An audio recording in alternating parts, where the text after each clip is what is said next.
Kensington Palace. Princess Diana returned to her private rooms after a charity event. She was exhausted. She kicked off her heels, started to undress. Then she froze. Something was different. Her diary. She always left it in the second drawer. Now it was in the first. Someone had been in her room. Someone had gone through her things. Diana's heart raced. She wasn't paranoid.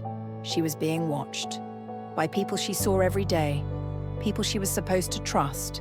But the question that terrified her was, who? And what did they want?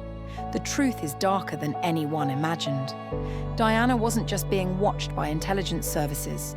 She was surrounded by spies, palace staff reporting to Charles, private secretaries loyal to the Queen, security officers on MI5 payroll, even friends who were paid informants. Diana lived in a surveillance state, and everyone around her was complicit. This is the story of the spy network that destroyed her privacy, her sanity, and ultimately, her life. To understand the spy network, you need to understand palace culture. The royal household isn't just servants, it's a complex hierarchy of power. Private secretaries, equerries, ladies-in-waiting, security staff, each with their own loyalties, their own agendas. And in the War of the Waleses, everyone had to choose a side. Charles or Diana. Most chose Charles. Because Charles would be king, Diana would eventually be nothing.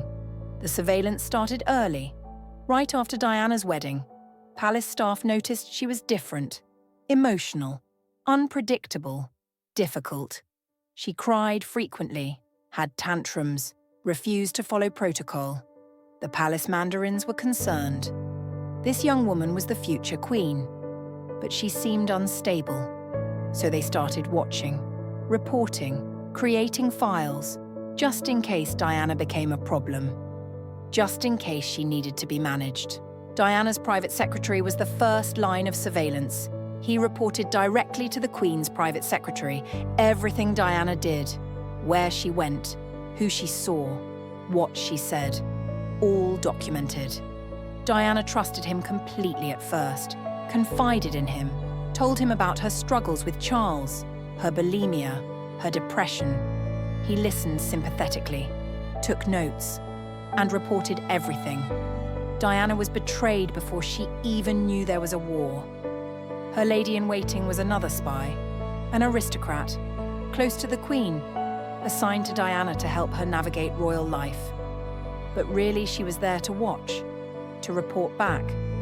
Every outfit Diana chose, every event she attended, every word she spoke, all carefully documented. When Diana started to suspect, she tested her lady-in-waiting, told her false information, secret plans that weren't real. Within days, those secrets had reached Charles's staff. Diana knew then she couldn't trust anyone, but the most insidious surveillance came from Diana's own staff, her butler, her dresser, her chauffeur, people she saw every day, people who had access to her private spaces. Some were genuinely loyal, but others were compromised, paid by tabloids for information, recruited by palace officials to spy. Diana never knew who she could trust, so she trusted no one. She kept secrets from everyone, wrote things down instead of speaking, checked her rooms for bugs constantly. Paul Burrell, Diana's butler, claimed to be completely loyal. He said he loved Diana like a sister, protected her secrets until death. But after Diana died, Burrell sold her story, wrote books, gave interviews, revealed intimate details he'd promised to keep secret. Was Burrell a spy while Diana lived? He denies it, but he certainly profited from his access to Diana, from her trust, from the secrets she shared. And that's a kind of betrayal too. The security officers were the worst. Diana's protection officers were supposed to keep her safe, but they reported to the Metropolitan Police, who reported to the Home Office, who reported to the government, who answered to the Queen. Diana's security was compromised from the beginning. Every movement tracked, every destination recorded, every conversation potentially overheard. Diana realized her bodyguards weren't there to protect her. They were there to watch her, to control her, to report on her. One security officer was particularly suspicious. He was assigned to Diana in 1990. Young, handsome, friendly. Diana liked him, trusted him. They talked during long car rides. Diana confided in him, told him about her affairs, her plans, her fears. He listened, seemed sympathetic, but he was reporting everything. Years later, it emerged he'd kept detailed diaries, everything Diana said, everything she did. Those diaries were turned over to palace officials, used as evidence of Diana's instability, used to justify monitoring her even more closely. Diana started testing everyone. She would tell different versions of the same story to different people, then see which version leaked to the press, or to Charles, or to the palace. She became a spy herself, watching the watchers, trying to identify who was betraying her. It was exhausting, paranoid, but necessary. Because Diana was right. She was surrounded by spies, and she needed to know who they were. The phone tapping was obvious. Diana's calls were monitored from the beginning.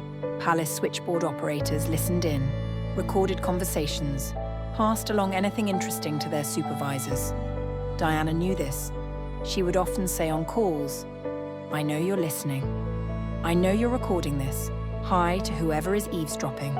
It was her way of fighting back, of acknowledging the surveillance, of refusing to pretend everything was normal. But the surveillance went beyond listening. Diana's mail was opened, her letters read before she received them, responses monitored. If Diana wrote something the palace didn't like, the letter would disappear, never reach its destination. Diana started sending important letters through friends, using their addresses, avoiding palace mail entirely, because she couldn't trust the system. Her rooms were searched regularly. Diana would leave markers, a hair across a drawer, a book at a specific angle. She would return and find the markers disturbed. Someone had been there, going through her things. Looking for what? Evidence of affairs, plans to leave Charles, letters from journalists. Diana never knew, but she knew her privacy was an illusion. She lived in a beautiful prison, and the guards went through her things whenever they wanted. The most shocking revelation came years later. After Diana's death, a former palace staff member admitted to being recruited by MI5. He was told to watch Diana, report any concerning behavior, any contact with questionable people, any signs she might do something damaging to the monarchy. He felt terrible about it, but he'd had no choice. MI5 had leverage over him, a gambling debt. They paid it off in exchange for information about Diana. He spied on her for 3 years, then quit. Couldn't live with the guilt. How many others were there? How many palace staff were recruited, paid, threatened, blackmailed into spying on Diana? We'll never know, because they'll never admit it.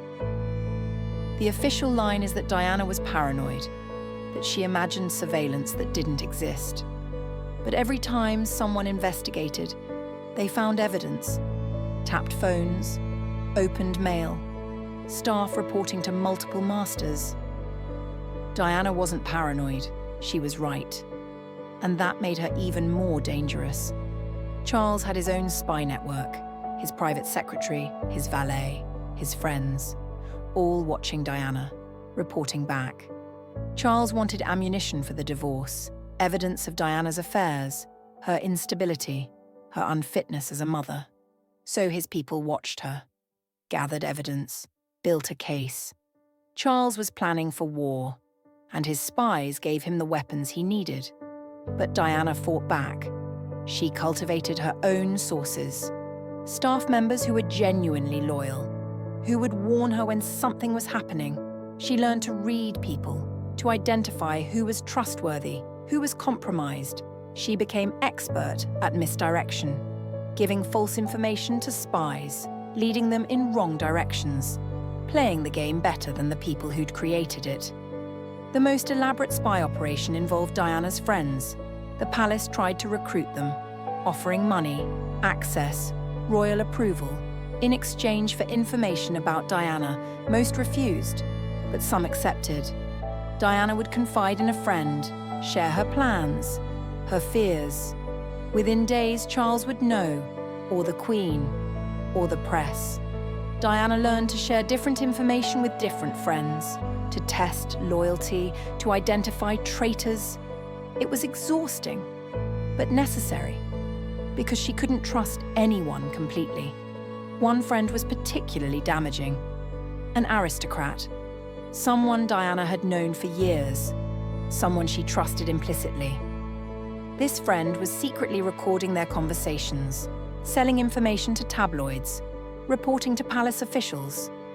When Diana found out, she was devastated, not just betrayed, but humiliated. How many private conversations had been recorded? How many secrets sold? Diana cut off the friendship immediately, but the damage was done. Her private thoughts, her fears, her plans, all compromised. The spy network extended beyond the palace. Tabloid newspapers employed private investigators to follow Diana, photograph her, bug her car, hack her phone. These weren't random paparazzi. These were professionals, paid fortunes for Diana content. They used sophisticated surveillance equipment, multiple operatives, coordinated efforts. Diana was one of the most surveilled people on Earth. Every moment documented, every conversation potentially recorded, every action analyzed for news value. Restaurant staff were bribed, hotel employees recruited, even doctors and therapists were approached. Anyone with access to Diana was a potential source. Most refused. Professional ethics, basic decency. But some accepted. Money talks. And information about Princess Diana was worth a lot of money. Diana learned to be careful everywhere, even in supposedly safe spaces, even with medical professionals, because anyone could be compromised. Anyone could be a spy. The psychological impact was devastating. Diana developed severe anxiety, paranoia, trust issues. She would check her rooms multiple times, look over her shoulder constantly, change plans at the last minute, use different routes, different cars, different phones. She lived like a fugitive, always running, always hiding, always afraid of being watched, because she was being watched all the time, by everyone. Her eating disorder worsened. The bulimia became more frequent, more severe, partly because of stress, partly because it was something she could control. Everything else in her life was monitored, managed, controlled by others. But what she ate, what she purged, that was hers alone. It was destructive, but it was private. The only thing in her life that was truly private. Diana tried to escape the surveillance. She would go to friends' houses, thinking she'd be safe there. But the spies followed. Tabloid photographers outside, private investigators watching, even friends' staff potentially compromised. There was nowhere Diana could go to be truly alone, truly unwatched. Her entire life was a performance, watched by an audience she couldn't see, but knew was there. The final year of Diana's life was the worst. After the divorce, Diana lost royal protection, but the surveillance didn't stop. It intensified, because now Diana was free to speak, free to expose royal secrets, free to be dangerous, so they watched her even more closely, tracked her movements, monitored her communications, built files on her boyfriends, her plans, her intentions. Diana felt like prey, hunted, with no escape. When Diana died, her bodyguard Trevor Rhys-Jones survived. He was the only one wearing a seatbelt. Some conspiracy theorists wonder, was he supposed to survive? To report what happened? Was he the final spy? Rhys-Jones has never said. He claims memory loss from the crash. Can't remember the final minutes. Maybe that's true. Maybe it's convenient. Maybe he was just a bodyguard doing his job. Or maybe he was one more person watching Diana. Right up until the end. The spy files on Diana still exist. Thousands of pages, locked in palace archives, MI5 vaults, private collections. They document everything, every affair, every phone call, every movement, every secret. The palace claims the files are destroyed. But that's what they would say. More likely, the files are classified, protected, too damaging to release, too revealing of how Diana was treated, how the system protects itself by destroying anyone who threatens it.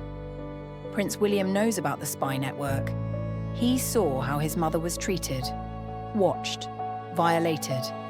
He's determined it won't happen to Kate, to his children. He controls information tightly, limits staff access, trusts very few people, because he learned from Diana that the palace is full of spies, and you can never know who they are until it's too late. Harry went further. He left entirely. He said the surveillance of Meghan was unbearable, the same tactics used on Diana, being used on his wife, staff leaking information, security breaches, privacy violations. Harry refused to accept it, refused to let history repeat itself. So he walked away from the palace, from the spies, from the surveillance state that killed his mother. Today, former palace staff are starting to talk. Anonymously, carefully. They describe a culture of surveillance, of reporting, of betrayal, everyone watching everyone, loyalty to the institution, not to people. Diana was right. She was surrounded by spies, and she never stood a chance, because the spy network was too extensive, too embedded, too protected. Diana couldn't fight them all, so she fought herself, and eventually she lost. From Diana's final interview with Le Monde weeks before her death, "I know I'm being watched. I've always been watched. From the moment I married Charles, I became public property. My life documented, my privacy violated. They call me paranoid, but I know the truth. They listen to my calls, read my letters, search my rooms, report on my every movement. I'm not paranoid. I'm realistic. This is my life, living in a gilded cage, watched by invisible guards, who report to masters I'll never meet, about crimes I'll never know. But I'm tired of being afraid, tired of checking over my shoulder, tired of suspecting everyone, so I'm going to live. Despite the watchers, despite the spies, despite the surveillance, because that's the only revenge I have, to refuse to be controlled, to refuse to stop living. Even though I know they're watching, especially because I know they're watching."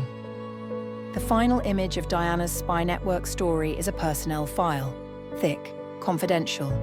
It sits in a locked cabinet, deep in palace archives. The file is labelled Diana, Princess of Wales, Security Concerns, 1981 to 1997.